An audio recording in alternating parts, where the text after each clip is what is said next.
Nice, le Mont Blanc, à vélo et à pied, c'est le défi un peu fou que se sont lancés deux Niçois. Une aventure sportive au-delà des frontières, mais aussi et surtout des époques, car les deux amis ne sont passés que par des routes historiques. Emmanuel Félix, Romain Marchand. Deux galets sur le Mont Blanc. Fabrice et Frédéric les ont transportés depuis Nice, le symbole d'un défi improbable.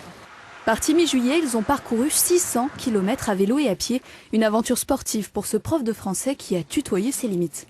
J'ai eu vers 4400 mètres, j'ai eu le mal des montagnes.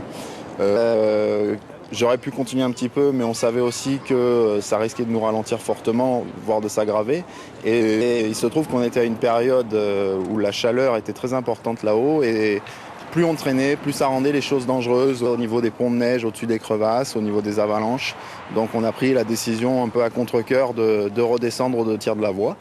Loin d'être un échec, cette expédition a touché son but, celui de redécouvrir les contrées de la Vésubie, du Piémont, de la Savoie, en prenant le temps de sillonner les sentiers historiques comme la route du sel. Cette route du sel entre Saint-Martin-Vésubie et le col de Fenès qui permet de passer en Italie, ça a été aussi la route de la liberté pendant la Deuxième Guerre mondiale, parce que les Juifs ont essayé de fuir l'oppression allemande par ce même col.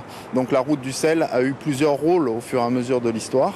Et donc c'était ça le but, c'était de retrouver, de prendre le temps de retrouver l'histoire de ces lieux, de s'en imprégner au fur et à mesure du périple.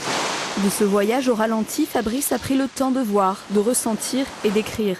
Il a regroupé ses souvenirs dans un carnet de voyage, 2 galets, du sel et de la glace, sortie prévue en novembre prochain.